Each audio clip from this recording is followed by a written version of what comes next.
Now I'm going to start the first chapter in accountancy, that is fundamental of partnership. Dear friends, partnership account की अगर आप बात करोगे तो चाहे सीबीएसई बोर्ड हो या आईएससी बोर्ड हो या यूपी बोर्ड हो या कोई भी रीजनल बोर्ड है, क्लास 12 के सिलेबस में पार्टनरशिप अकाउंट डेफिनेटली रखा जाता है। इसके बाद अगर आप आगे की क्लास में जाते हैं, जैसे बीकॉम में है जाते हैं, अगर आप सीए है, सीएस है, सिविल सर्विसेज भी है, वहां भी आपको पार्टनरशिप अकाउंट पढ़ना ही पढ़ना है। तो डियर स्टूडेंट्स, पार्टनरशिप अकाउंट जो फंडामेंटल चैप्टर है, सबसे पहले इसके कंटेंट की हम बात करते हैं। पार्टनरशिप अकाउंट फंडामेंटल चैप्टर में कौन कौन से टॉपिक आपको समझना चाहिए या लर्न करना चाहिए। Dear students, first of all, you must be know the exact meaning of partnership, यानी पार्टनरशिप का एग्जैक्ट मीनिंग क्या है ये आपको पहले पता होना चाहिए। इसके बाद पार्टनरशिप का जो डेफिनेशन है ये आपको पता होना चाहिए। After this features of partnership, इसके बाद आपको पता होना चाहिए partnership deed and partnership deed से रिलेटेड सारी इंफॉर्मेशन आपको पता होनी चाहिए। ये सारे टॉपिक इस चैप्टर के बेसिक थ्योरेटिकल टॉपिक्स हैं। इसके बाद कुछ न्यूमेरिकल टॉपिक की अगर हम बात करते हैं तो सबसे पहले आपको आता है calculation of interest on capital, यानी कैपिटल पर इंटरेस्ट आप कैसे कैलकुलेट करते हैं। इसके बाद आपको जानना है calculation of interest on drawings, यानी ड्रॉइंग पर कैसे इंटरेस्ट आप कैलकुलेट करेंगे, उसके क्या मेथड होंगे। ये दोनों टॉपिक यानी calculation of interest on capital और calculation of interest on drawing, this both topics are basically mathematical tools in this particular chapter. Accounting topic की अगर हम बात करेंगे तो इसमें दो न्यूमेरिकल अकाउंटिंग टॉपिक्स आते हैं। पहला है आपका पीएल एप्रोप्रिएशन अकाउंट, प्रॉफिट और लॉस एप्रोप्रिएशन अकाउंट, और दूसरा आपका है पार्टनर्स कैपिटल अकाउंट। इसके बाद एक और टॉपिक भी आपको जानना चाहिए, adjustment after close the account, और कुछ जर्नल एंट्रीज जो इस चैप्टर से रिलेटेड है। तो डियर स्टूडेंट्स, ये तो आपके इस चैप्टर के कंटेंट में। अब एक एक करके हम सारे कंटेंट को आपको बताते जा रहे हैं, एक्सप्लेन करते जा रहे हैं। अगर ये सारे टॉपिक आपको पता है तो चाहे क्लास 12 हो या बीकॉम हो या सीए हो या सीएस हो, आप किसी भी क्वेश्चन का आंसर दे सकते हैं, सॉल्व कर सकते हैं, चाहे थियरी हो या फिर न्यूमेरिकल्स हो। सबसे पहले स्टूडेंट्स हम आते हैं पार्टनरशिप का जो फर्स्ट टॉपिक आपको बताया गया था, meaning of partnership. Dear students, partnership जब भी कोई टीचर पढ़ाते हैं या स्टूडेंट पढ़ते हैं, आप में से बहुत सारे बच्चे पार्टनरशिप में कुछ न कुछ टॉपिक पढ़े होंगे भी, जो स्टडी में भी पढ़ाया जाता है। तो बार बार आप बोलते हैं पार्टनरशिप एक्ट 1932, ये टर्म्स आप बार बार आपके पास से गुजरता है।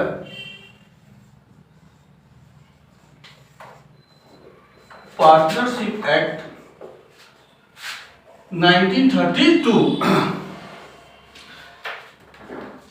जहां तक मेरा एक्सपीरियंस है, मेरे ख्याल से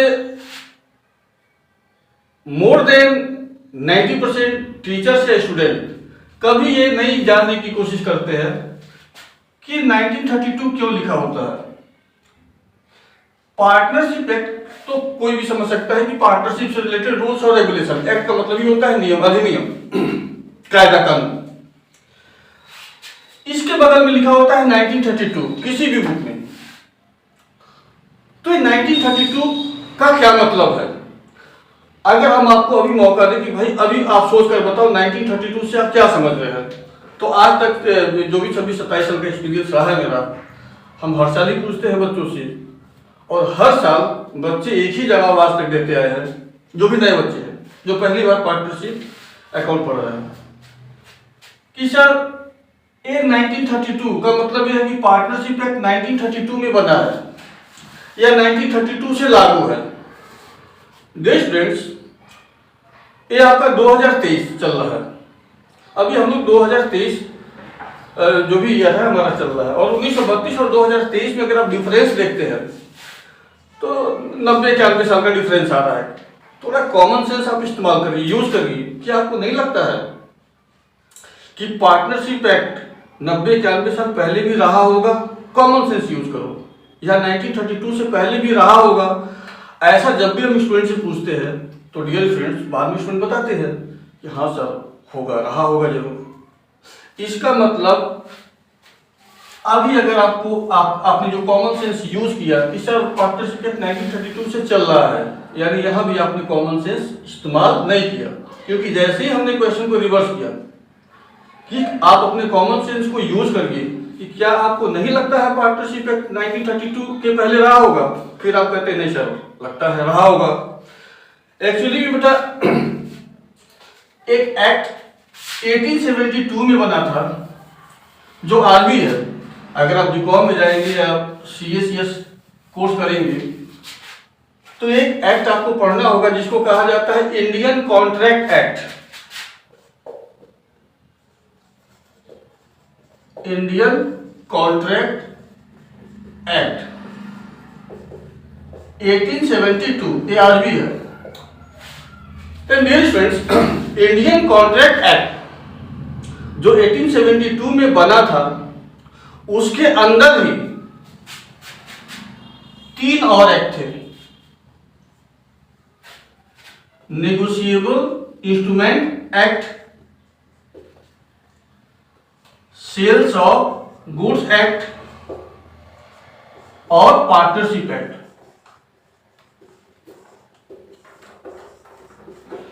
और साथ में इंडियन कॉन्ट्रैक्ट एक्ट था ही था। यानी कि नेगोशिएबल इंस्ट्रूमेंट एक्ट जिसके अंदर बिल ऑफ एक्सचेंज वगैरह के बारे में रूल्स और रेगुलेशन है, सेल्स ऑफ गुड्स एक्ट और partnership act, Indian partnership act, these all are integral part of Indian Contract Act in 1872.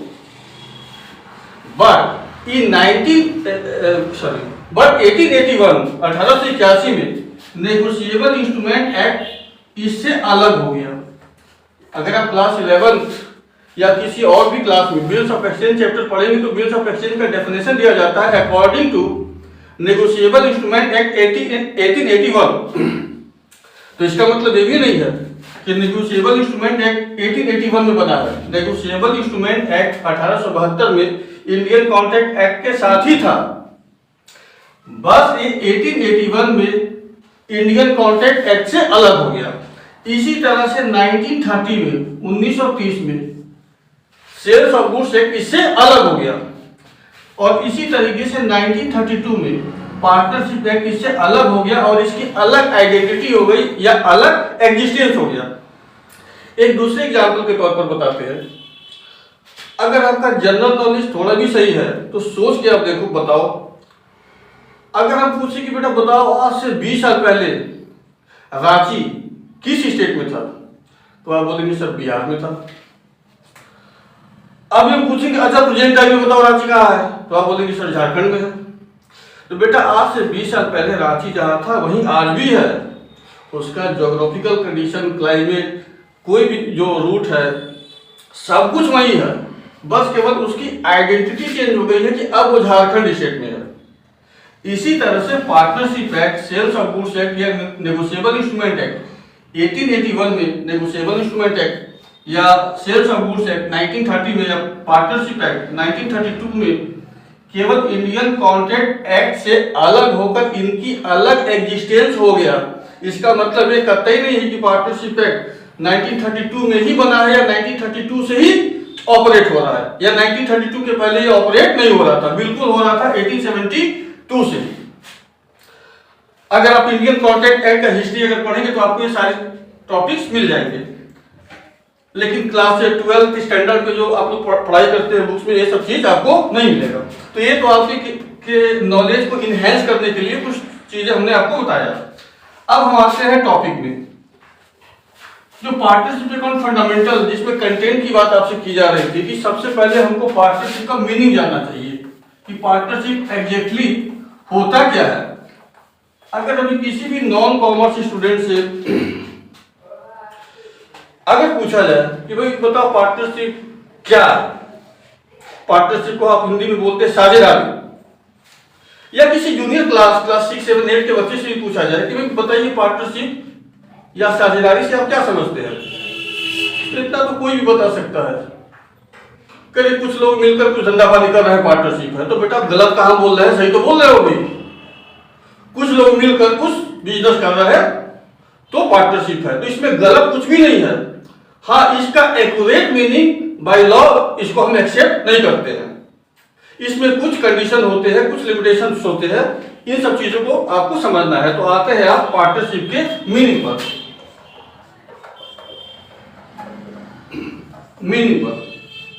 तो बेटा पार्टनरशिप की मीनिंग में कुछ इंपॉर्टेंट कीवर्ड हम आप यहां पर आपके सामने लिख रहे हैं। उसके बाद फिर हम लोग सारे कीवर्ड को एक साथ ज्वाइन करके इसका एग्जैक्ट मीनिंग बताएंगे।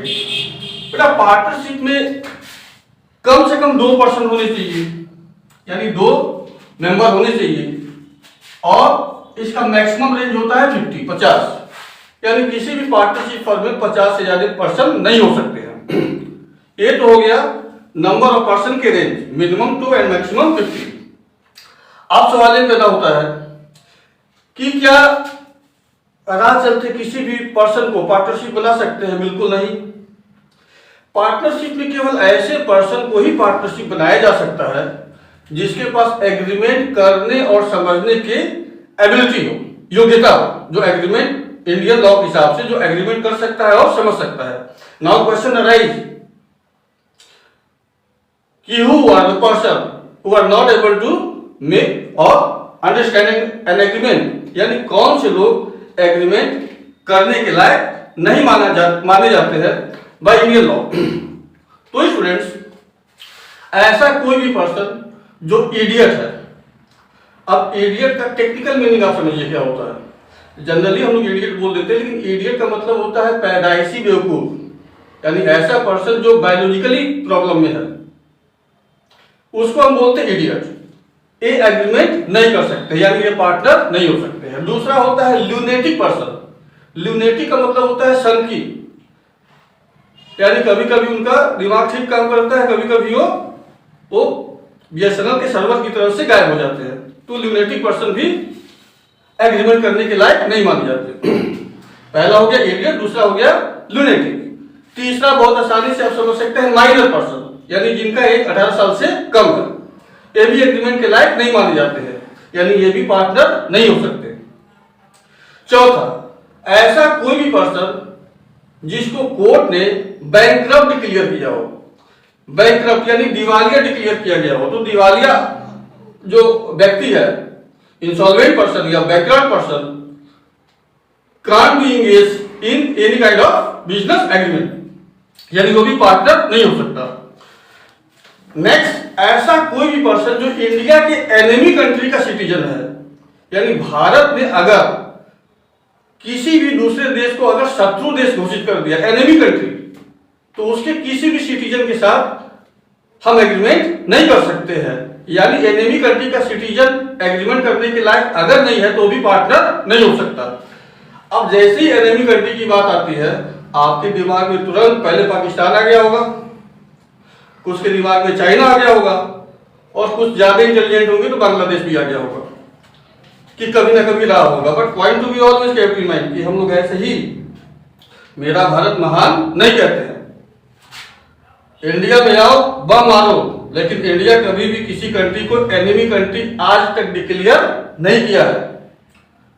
Even during the war between India and Pakistan and India and China और इंडिया एंड बांग्लादेश, इंडिया ने आज तक किसी कंट्री को एनिमी कंट्री डिक्लेयर नहीं किया। बट अगर ऐसा कभी होता है भविष्य में, फ्यूचर में, तो किसी भी एनिमी कंट्री के सिटीजन के साथ हम एग्रीमेंट नहीं कर सकते, यानी वो पार्टनर नहीं हो सकता।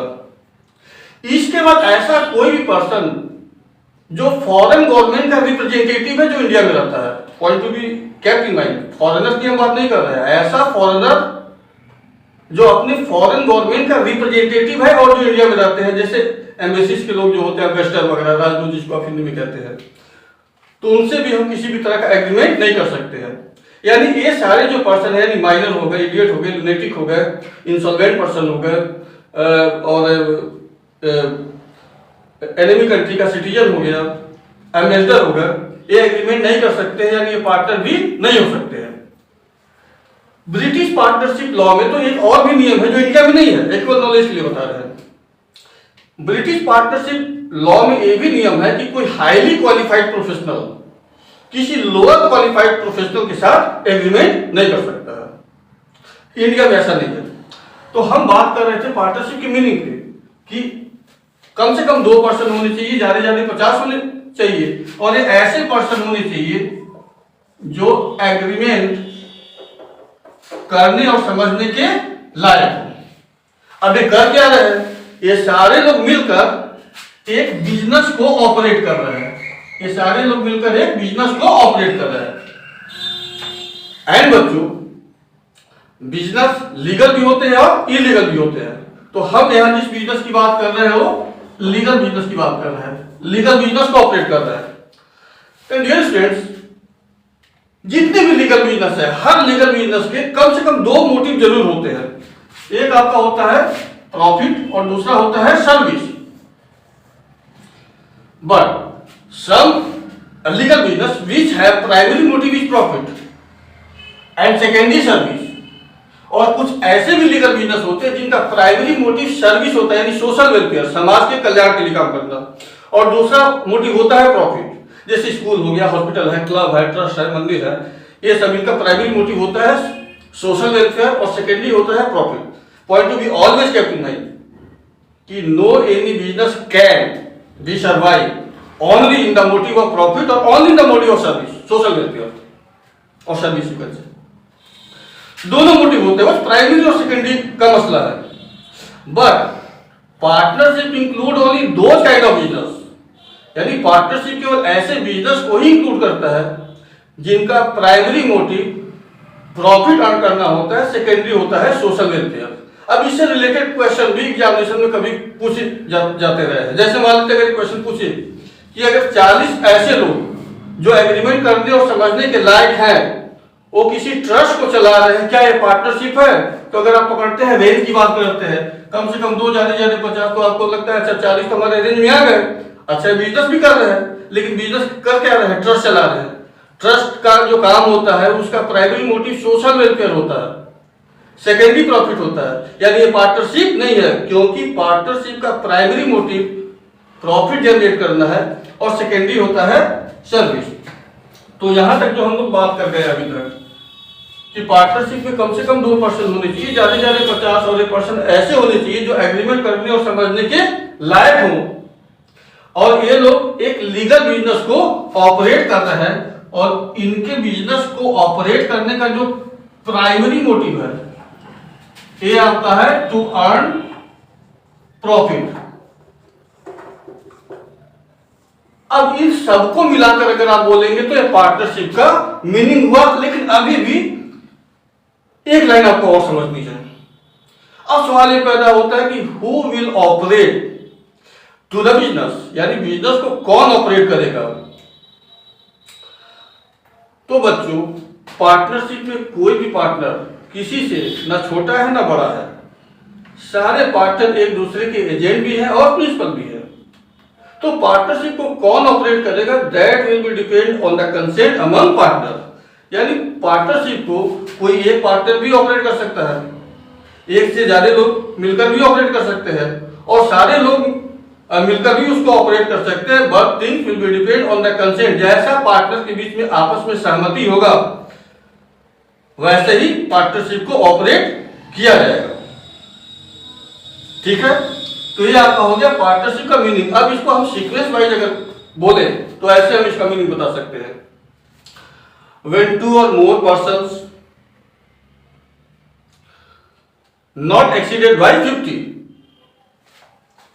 who are eligible, यानी these person must be eligible to making and understanding an agreement, operate a same legal business together for the primary motive to earn profit is known as partnership. Partnership may be operated by all of them or some of them or any of them or some of them or all of them as per consent among partner। हमेशा याद रखिए, partnership में कानून के दायरे में रहकर अगर सारे पार्टनर सहमत हैं तो कुछ भी पॉसिबल है। ये हो गया आपका पार्टनरशिप का मीनिंग, ये आपका हो गया फर्स्ट टॉपिक। इसके बाद आते हैं इसके सेकेंड टॉपिक में, जो आपका है डेफिनेशन ऑफ पार्टनरशिप। तो डियर स्टूडेंट्स, जैसा कि पहले भी बताया है कि पार्टनरशिप एक एक्ट है जिसको पार्टनरशिप एक्ट 1932 के नाम से जाना जाता है, यानी ये कॉन्स्टिट्यूशन है, कायदा है, कानून है। तो पार्टनरशिप एक्ट यानी साझेदारी अधिनियम 1932 में जो डेफिनेशन पार्टनरशिप के बारे में बताया गया है, वही डेफिनेशन किसी भी बुक में अवेलेबल है आपके पास। और जो एक्ट में जो डेफिनेशन दिया रहता है उसमें कोई भी वर्ड ना तो आप काट सकते हैं ना अपने पास से ऐड कर सकते हैं, बिल्कुल वर्ड टू वर्ड आपको वही बोलना है, क्योंकि वो कॉन्स्टिट्यूशन की बात होगी, एक्ट की बात होगी। तो पार्टनरशिप एक्ट 1932 के सेक्शन 4 में याद रखिएगा, एक ऑब्जेक्टिव क्वेश्चन के लिए भी बहुत इंपॉर्टेंट है, एग्जामिनेशन में आते रहते हैं कि पार्टनरशिप का डेफिनेशन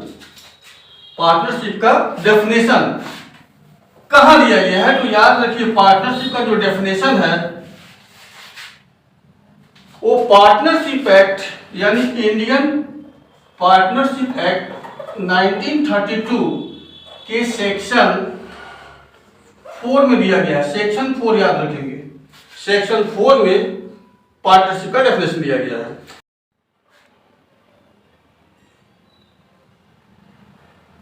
अब वो डेफिनेशन क्या है?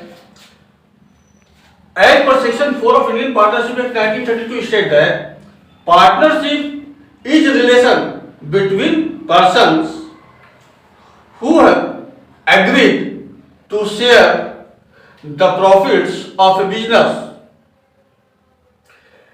acting by all or any of them acting for all। तो ये आपका पार्टनरशिप का डेफिनेशन हो गया। इसमें कोई भी वर्ड हम अपने पास से आप अपने पास से ऐड या लेस नहीं कर सकते हैं। जैसा सेक्शन 4 में डेफिनेशन दिया गया है एज इट इज आपको वही बताना है या वही लिखना है एग्जामिनेशन में। अगर डेफिनेशन पूछा गया है तो ये आपका दूसरा टॉपिक खत्म हो गया, डेफिनेशन ऑफ पार्टनरशिप। इसके बाद आते हैं आपका अगला जो टॉपिक है वो है फीचर्स ऑफ पार्टनरशिप। अब फीचर्स के जगह पर कैरेक्टरिस्टिक्स भी आप लिख सकते हैं, एलिमेंट्स भी लिख सकते हैं, फैक्टर्स भी लिख सकते हैं, इंपॉर्टेंस भी लिख सकते हैं। तो पार्टनरशिप के फीचर्स में हम आते हैं, फीचर्स ऑफ पार्टनरशिप। तो बेटा एक बात हमेशा याद रखो कि अगर किसी भी टॉपिक का एग्जैक्ट मीनिंग आपको पता है तो फीचर कोई अलग से कोई चीज नहीं होती। फीचर में हम क्या लिख सकते हैं? सबसे पहले एक नॉलेज के लिए अगर आप चाहें तो जान सकते हैं, पार्टनरशिप का जो फीचर्स है उसका एक्सप्लेनेशन पार्टनरशिप एक्ट 1932 के सेक्शन 10 में किया गया है। यानी पार्टनरशिप का जो फीचर है, इंडियन पार्टनरशिप एक्ट 1932 के सेक्शन 10 में इसके फीचर को एक्सप्लेन किया गया है। अब पहला फीचर क्या है? फर्स्ट फीचर आपका है नंबर ऑफ पर्सन। तो according to section 10 of Indian partnership act 1932 पहला फीचर आपका हो गया नंबर ऑफ पर्सन या नंबर ऑफ मेंबर या number of partners.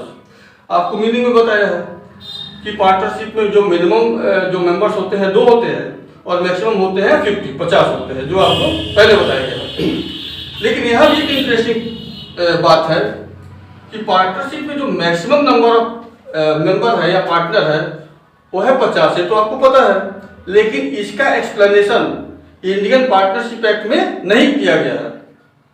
Indian partnership act में मैक्सिमम नंबर ऑफ पार्टनर के बारे में कहीं कोई एक्सप्लेनेशन नहीं है। अब क्वेश्चन आता है कि भाई ये 50 फिर कहां से आ गया? इंडियन कंपनी 2013 के सेक्शन 464 इंडियन कंपनी एक्ट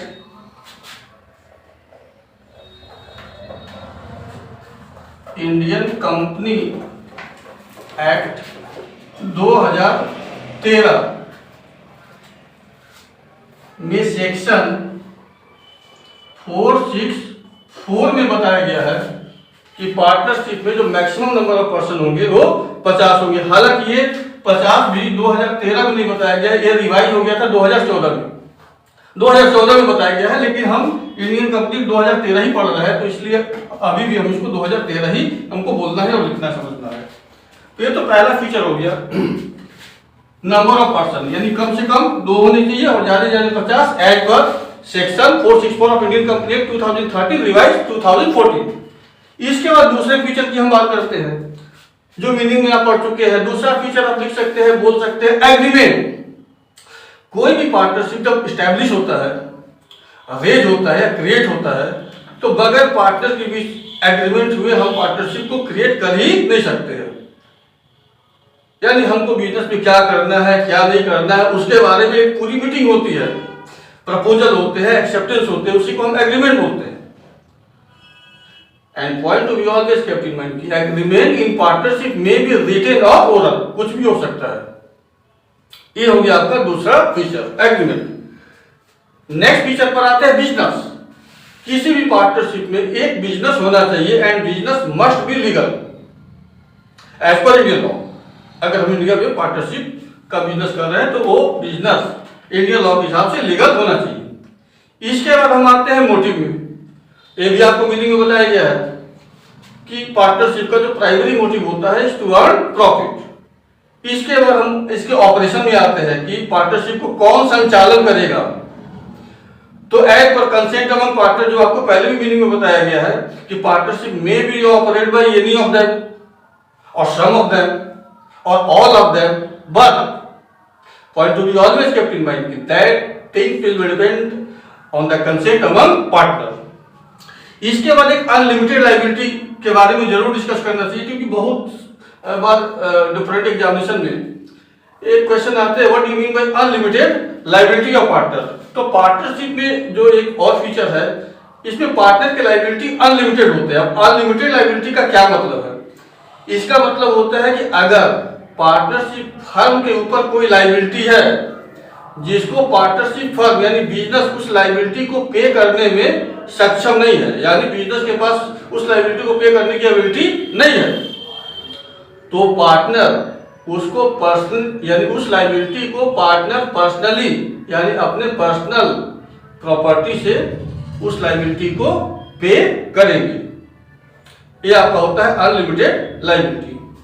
तो डियर स्टूडेंट्स, इस वीडियो में आपको पार्टनरशिप का मीनिंग, डेफिनेशन और फीचर बताया गया है। नेक्स्ट वीडियो में आपको पार्टनरशिप डीड के बारे में और फिर आगे जैसा भी हमने टॉपिक बताया हुआ है, जो कंटेंट बताया है, उसके अकॉर्डिंग हम लोग आगे चलते रहेंगे। Thank you students.